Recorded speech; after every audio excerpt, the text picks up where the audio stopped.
The studio lights of The View were bright that morning, bouncing off polished floors and reflecting in the sharp eyes of television host Sara Haines. Dressed in a deep crimson blazer, she leaned forward, her voice coated with sarcasm as she addressed the camera. "Let's talk about that actor, Jonathan Roumie," Sara said, raising an eyebrow. "This guy isn't just misguided, he's dangerous. I've heard things, serious things, that he's been manipulating his fan base to spread divisive rhetoric, and no one's investigating." The studio audience gasped lightly. Some laughed. The producers exchanged nervous glances, but no one interrupted her. Sara went on unfiltered and fueled by the echo chamber around her.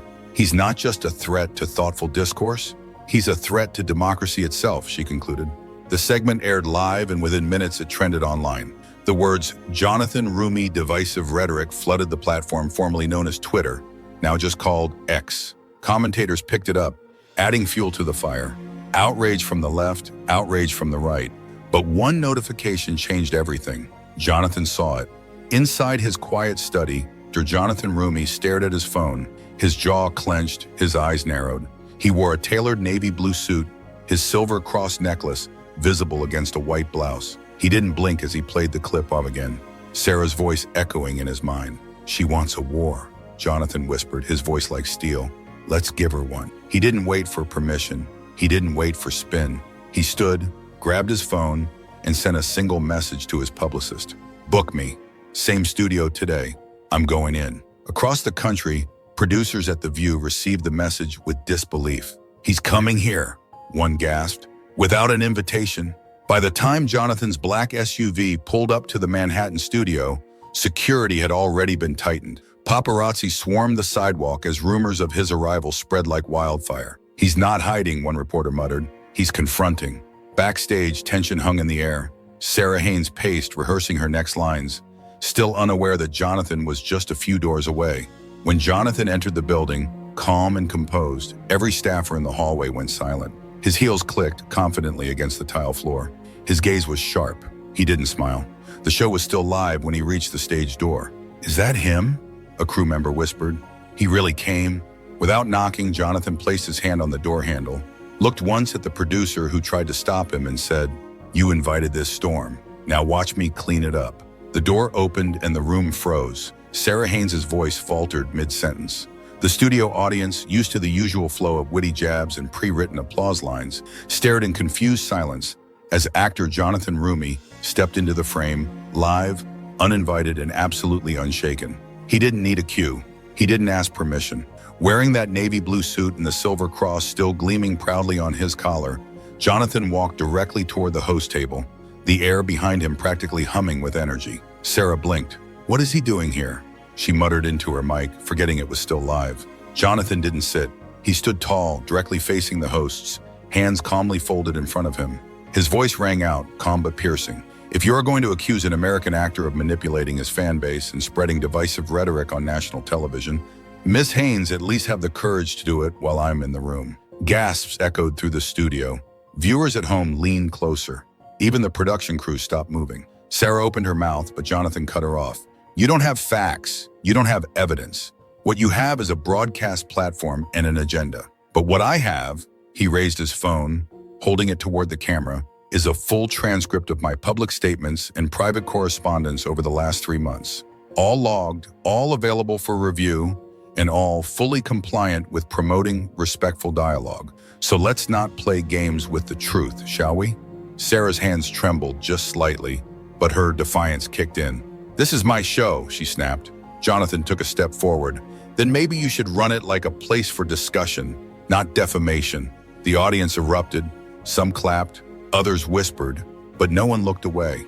Whoopi Goldberg leaned forward, trying to diffuse the tension. "Jonathan, you're not on the guest list. This is highly irregular." Jonathan turned to her, his tone respectful but unwavering. "Then maybe your team should consider the consequences of inviting war without expecting resistance." Behind the scenes, producers scrambled. Phone lines lit up. His publicist hadn't authorized this yet. His fan base was already spinning it in Jonathan's favor. Even a prominent conservative pundit had texted 3 words to his producer: "Let him cook." Sara, trying to recover, smirked.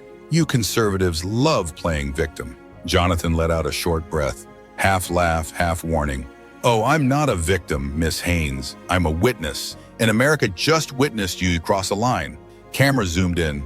Headlines formed in real time. Roumie confronts The View live. Actor flips the script on Haines. Truth walks into the room.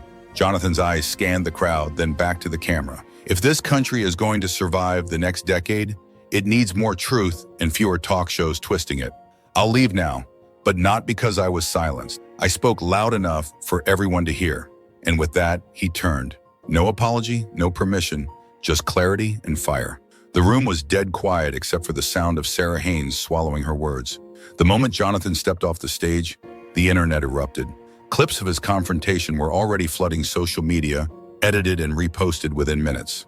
On X, the hashtag #JonathanWalksIn was trending at #1 nationwide. Conservative influencers praised his courage. Even neutral commentators admitted the spectacle was unmatched, spontaneous, and devastatingly effective. Back inside the studio, the mood had shifted. The View's hosts huddled during a commercial break, voices hushed, but faces tense. Whoopi whispered to Sara, "You went too far this time." Sara shrugged off the comment, but looked visibly shaken, checking her phone repeatedly, only to see whelm after wave of reactions, many of them brutal. Meanwhile, Jonathan was already outside, surrounded by reporters. He didn't shy away. Holding his ground, he addressed them with the same fire that had silenced the studio just moments earlier. "I walked in because the lie wasn't just an opinion. It was a deliberate, televised attack. The American people deserve facts, not fiction packaged as daytime entertainment." One journalist asked if he was authorized by his team to confront Sara live. Jonathan smiled faintly. "I don't need permission to defend the truth, and if they were going to accuse me publicly, they better be ready for a public response." Back in his office, a prominent conservative commentator watched the footage. He leaned back in his chair, a grin slowly spreading across his face. "That's my guy," he muttered, before dialing his team. "Amplify this. Frame it as truth, walking into a sea of lies." In the hours that followed, conservative media ran the story nonstop. Fox News aired the footage with slow-motion replays and commentary highlighting Jonathan's composure and directness. Even moderate outlets acknowledged the uniqueness of the moment. This wasn't a prepped press conference. It was raw confrontation. David walking into Goliath's arena and not just surviving, but flipping the script. That evening, Sara tried to do damage control. She appeared on a CNN segment trying to frame the encounter as ambush TV, but the attempt fell flat. Viewers had already made up their minds. Meanwhile, Jonathan posted a short video on his own social account. No teleprompters, no censors, just one truth. Don't lie about someone who's not afraid to show up. The post garnered over 10 million views in under 8 hours. And in that moment, Jonathan Roumie wasn't just an actor. He was a symbol of fight, of fire, of someone strong, unshaken, and unwilling to let media giants write the story without resistance. It wasn't over, but it was clear who had won round one. The next morning, the impact of Jonathan's walk-in still echoed across the media. Every major news network replayed the confrontation on loop, dissecting every line, every glance, every breath.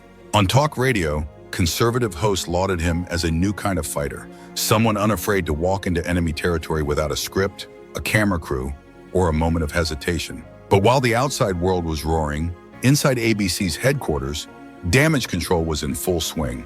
The View's producers gathered behind closed doors with legal teams and PR managers. The problem wasn't just the confrontation, it was the truth Jonathan had exposed. The footage of Sara's accusation, followed by her silence once Jonathan entered, painted a picture they couldn't spin. ABC's lawyers urged caution, suggesting a quiet apology or even a statement of clarification. But Sara refused. "I've been doing this for decades," she snapped. "I won't be humiliated by a high-profile actor."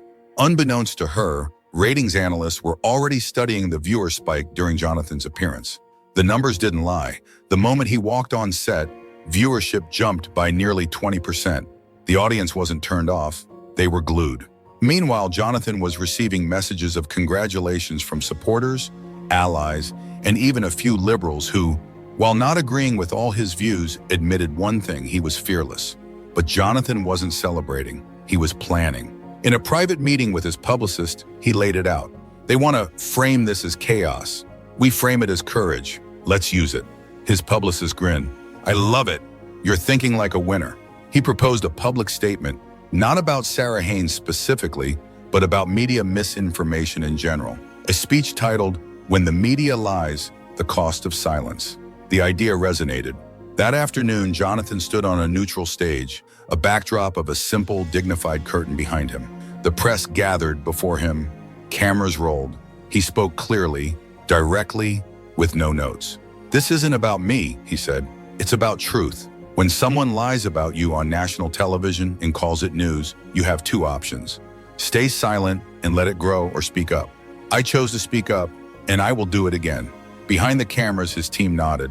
They knew this was more than a moment. It was a momentum. And Sara Haines, she watched the speech from her dressing room, eyes narrow, lips pressed tight. For the first time in years, she felt what so many of her targets must have felt, cornered. But Jonathan wasn't done. He turned to the press for questions. The first was sharp. "Mr. Roumie, do you regret how you handled the confrontation?" He smiled. "The only thing I'd regret is letting a lie stand unanswered. That's not who I am, and it never will be." And with that, he walked away, the cross on his collar catching the sunlight, an exclamation point on a statement no one could ignore. The day after his public statement, Jonathan sat in his office reviewing emails when his assistant rushed in. "You need to see this," she said, placing a tablet in front of him. Jonathan tapped the screen. A new clip was trending. Sara Haines doubles down. On her return to The View, Sara hadn't apologized. Instead, she mocked Jonathan again, this time sneering. He stormed onto a women's talk show like it was some kind of sacred ground. "What's next? He arrests Whoopi?" The audience laughed nervously, but the internet didn't. Immediately, social media split in two. The hashtag Jonathan was right began trending as conservatives, moderates, and even a handful of liberals pushed back. He didn't storm anything. He walked in with class. Sara is rattled, and it shows. This is why people don't trust the media anymore. Inside his office, Jonathan didn't flinch. "They're digging in," he said to his advisor. "Good, let them." His team saw it clearly. Sara had turned what could have faded into a media scuffle into a national debate on truth, power, and who controls the narrative. And Jonathan had become its face. A few hours later, he was invited by Fox News Tonight for a follow-up interview. As he walked onto the set, the energy shifted. The host greeted him with a wide smile. "Jonathan," he began, "you walked into the lion's den, and you didn't just survive. You took control. What's next?" He smiled politely but spoke with conviction. "This isn't about winning a media feud. It's about exposing a system where people like Sara Haines can say anything with no accountability. And if you push back, you're labeled aggressive or worse, dangerous." The host leaned in. "You think they're afraid of you?" "I think they're afraid of the truth," Jonathan replied. "And I'm not going to let their stage be the only voice anymore." Clips of his quote spread fast. Millions watched her on loop. "I think they're afraid of the truth." It became a rallying cry. The next morning, The View released a carefully worded statement saying they regretted any confusion surrounding recent discussions, but stopped short of an apology. Jonathan responded with one tweet, "Cowardice in cursive, try again." It went viral instantly. People began calling it the shift. A cultural moment where a public figure expected to take the punch and walk away instead came back swinging with facts, grace, and clarity. Jonathan's team scheduled a nationally televised interview for him. Topic: the role of media in dividing America. He stood at the podium, the background lit in soft navy blue, the cross on his blazer sparkling subtly. "My parents taught me to never let lies define you. America taught me to speak freely, and the press taught me, if you don't speak first, they'll speak for you." A hush fell over the country that night, because he wasn't just defending himself anymore. He was defending truth. 2 days after his viral Fox News Tonight interview, Jonathan's phone buzzed with a cryptic message from a producer he knew at ABC. "They're prepping a segment on you again. Sara's not backing down. Might get ugly. Just a heads up." Jonathan narrowed his eyes. He already knew The View wasn't finished. The last episode had doubled down on mockery. Sara had implied Jonathan was just a political tool, saying he just repeats talking points. "I doubt he's ever had an original thought." That crossed a line. Not because it attacked his beliefs, but because it tried to erase his voice. Jonathan took a deep breath. "They want to escalate," he muttered. "Let's escalate." Instead of posting a video or another quote tweet, he did something no one expected. He showed up again. This time not as a surprise. Jonathan's team formally contacted ABC, and requested time to respond to the claims made against him live. The network was stunned but intrigued. The tension between him and Sara had already created record engagement. Executives knew another showdown would spike ratings. The producers reluctantly agreed, warning Sara in advance. Sara scoffed. "He really wants to do this again?" she said during the pre-show meeting. "Let him come. He'll break under real heat." But that morning when Jonathan arrived at the studio, hair pulled back blazer sharp, navy cross gleaming on his lapel, there was no sign of fear, just quiet focus. Inside the green room, he reviewed his notes, quotes from The View, timestamps, relevant legal precedents. Not just sound bites, but evidence. He didn't come to debate, he came to dismantle. The segment began with standard banter, but the moment Jonathan stepped on stage, the air thickened. The audience, prepped for drama, sat upright.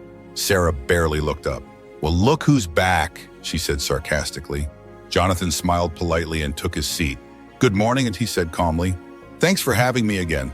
The host began. "Let's jump right in. Jonathan, you've accused Sara of dishonesty on national television. Do you still stand by that?" Jonathan turned to the host, then to Sara. His voice was even, steady. "I don't just stand by it, I'm here to prove it." He pulled out a printed transcript. "On your last episode, Sara said I was just a mouthpiece, that I lack my own thoughts. But here's a list of independent projects I've developed. Here's footage of statements I've made independently about my faith in art before this controversy." She turned the page. "Here are the facts I cited that were called divisive, all sourced." Sara chuckled, trying to wave it off. "Jonathan, no one's questioning your resume, honey. We're saying you parrot talking points." Jonathan's eyes didn't flinch. "No, Sara, you said I'm incapable of original thought. That's not criticism. That's an attempt to discredit and diminish, and I won't sit quietly while you do it." The crowd murmured. Even the co-host seemed caught off guard. Sara tried again. "So you think I'm scared of you?" Jonathan replied without blinking. "I think you're scared of losing control of the narrative because I don't fit your mold and I fight back." For a second, Sara had no reply. The air in the studio shifted. Jonathan didn't raise his voice. He didn't insult, but his words cut deeper than anything Sara had said in weeks. The host tried to redirect, but Jonathan had taken over, and the audience knew it. For a moment, no one spoke. Jonathan had just called out Sara on her own stage in front of her own crowd with facts, not fury. It wasn't just what he said, but how he said it. Calm, precise, unshaken. Sara, visibly rattled, shifted in her seat. "Look," she muttered, reaching for her coffee. "You're clearly very rehearsed." Jonathan tilted his head slightly. "Rehearsed or prepared?" The studio audience stirred. One man in the third row muttered, "He's not backing down."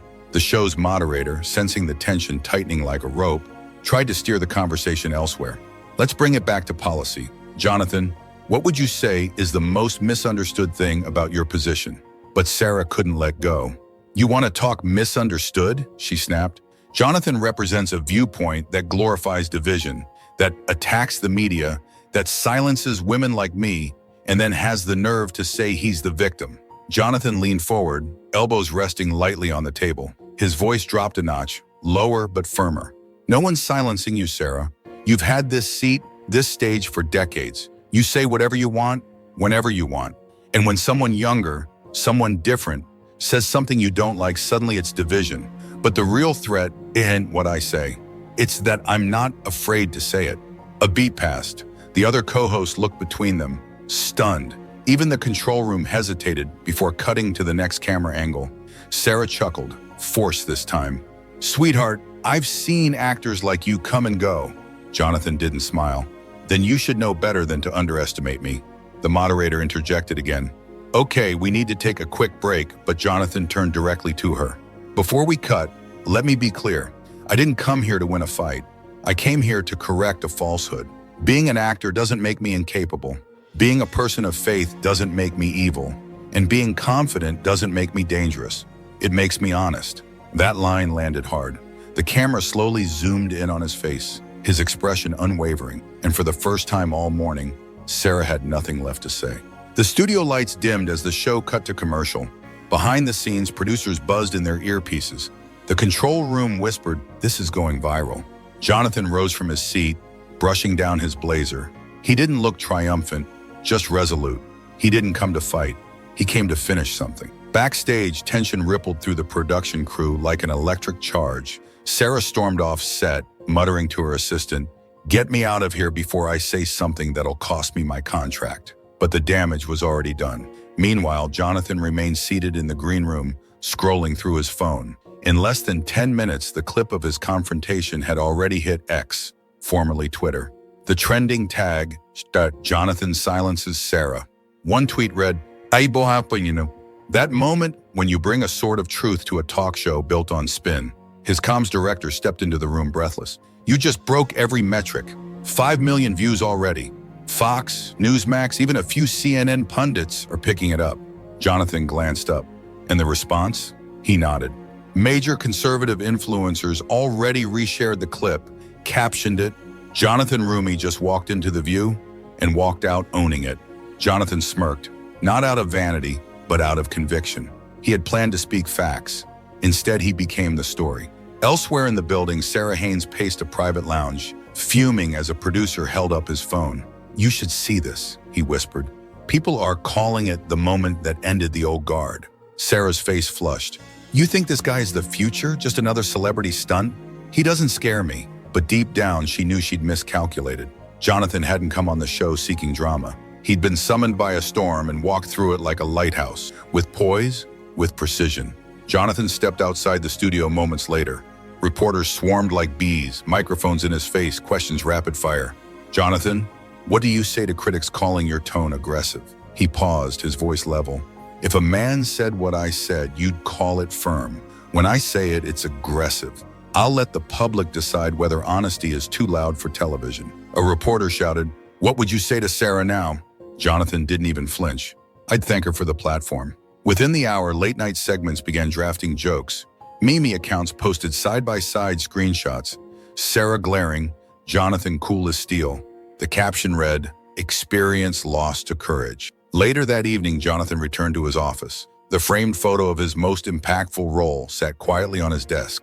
He tapped it once with his fingertip and whispered, "This is what I was built for." That night, a well-known conservative pundit called, "You shook up their castle," he said, laughing. "Keep going. They won't know what hit them."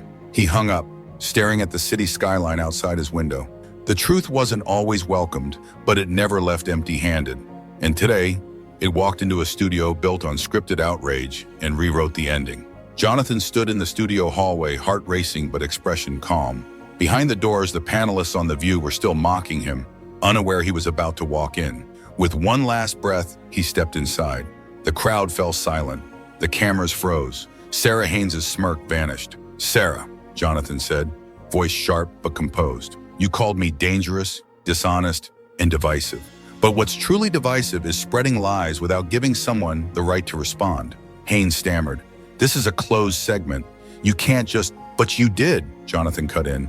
"You opened your mouth without facts. Now I'm here with them." He reached into his folder, pulling out transcripts, statements from his projects, documented audience feedback. Every claim Sara twisted now debunked line by line. He handed them to the host's assistant. "Let your audience see the truth." The crowd stirred, some clapping, others whispering. The camera operators, unsure what to do, kept rolling. Jonathan turned back to Sara. "You say you stand for women's voices, yet you tried to silence mine when I wasn't even in the room. So I came here to speak it myself." Haines' face flushed. She looked around, grasping for support, but even her co-host stayed quiet. Jonathan had seized the room. "You called me fake," Jonathan continued. "But unlike you, I don't sit here reading scripts. I show up, I speak up, and I back it up." There was a long pause. Then the audience erupted. Some cheering, others stunned into silence. Jonathan stood tall, the storm he brought now fully unleashed. The studio was no longer under Sara Haines' control. Jonathan stood center stage, the studio lights catching the subtle gleam of the cross around his neck. He faced the audience now, not just the studio crowd, but the millions watching live across the country. "I didn't come here to be liked," he said, his voice calm but unwavering. "I came here because truth deserves a voice, even when it's inconvenient, especially then." A few gasps, then applause. Even some of Sara's usual supporters clapped. Sara sat frozen, her scripted comebacks lost in the reality Jonathan had just delivered unscripted. Jonathan turned toward the cameras. "They say people like me should stay quiet. Too engaged, too faithful, too bold. But if that's what courage looks like today, then I'll gladly be all of it. He walked off as the audience stood, some clapping, others pulling out phones to record what they just witnessed. By the time he stepped outside, the #Jonathan walks in was already trending. Back in his office, his phone buzzed. A message from a major public figure. You turned their show into your stage. That's why you're a force. Proud of you. He looked up at the sky, the wind brushing his hair back, and whispered to himself, they wanted a moment. I gave them a message. Actor Jonathan Roumie had just rewritten the rules of confrontation again. In a world where narratives are often shaped before facts are heard, one voice can still cut through the noise. Jonathan Roumie didn't just defend himself on live television, he held a mirror up to a system that thought he would stay silent. This wasn't just a battle of words. It was a reminder that strength doesn't always shout, but when it does, it speaks for millions. As the lights dimmed on that studio stage, a new one lit up.